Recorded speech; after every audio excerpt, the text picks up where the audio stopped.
Гласно заклучивме и одлучивме е дека таа дебата не може денеска да биде испена и дека немаме доволно аргументи да се определиме за било која од петте опции кои што беа ставени како предмет на дебата.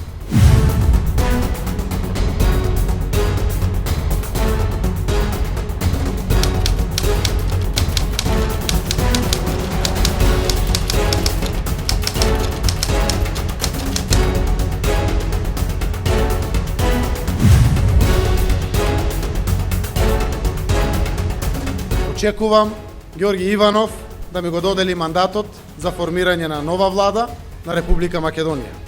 Сите поинакви опции ќе значат кршење на уставот и злоупотреба на функцијата.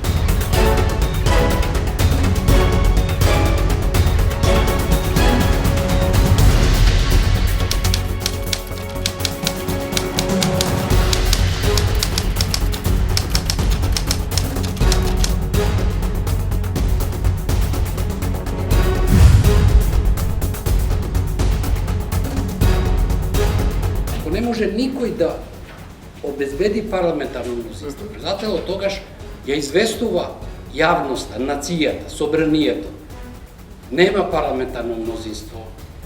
Според тоа, решавајте го проблемот и донесувајте ги одлуките од вашата надвежност.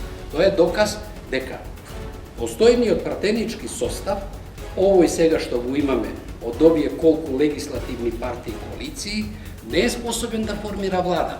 Штом не е способен да формира влада, тој нема ни легитимитет да управува, тој е доказ дека не може да владе и затоа треба да се оди на нови избори. Од вториот политички субјект да определи лице кој ќе биде мандатар. Ако тоа не го прави, според моето мислење, тоа представува на некој начин кршење на уставот, а уште повеќе, како што има некои најави, ако се оди на определба од истата политичка партија да оди на друго лице, например од ВМРО да оди на друго лице, апсолутно тоа е недопустимо.